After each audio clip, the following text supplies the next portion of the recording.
Do you want to know how you can transfer your storage from your external or your internal storage to SD card?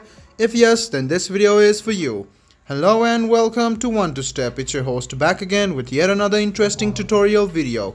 In this video, I'm going to teach you how you can transfer your storage from external to internal or from internal to external, which is your SD card. Go ahead and open WhatsApp, which is in your phone. Now tap on the three dots on the top right hand corner and then tap on settings. Scroll a bit down until you find storage and data. Tap on it, and if you have a SD card, you will see transfer to SD card over here.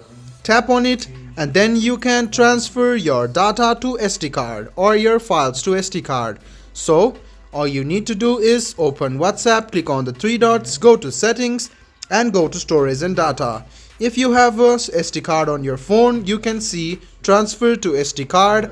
Go ahead and enable it, and then all of your storage will be transferred to SD card.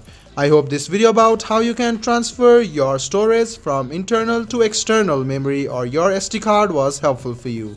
If you still have any kind of confusion, please do mention us on the comment section down below. Like the video, subscribe to the channel and do hit the bell button for more. Hope to see you in the next video as well. Until then, goodbye, take care and make sure you enjoy.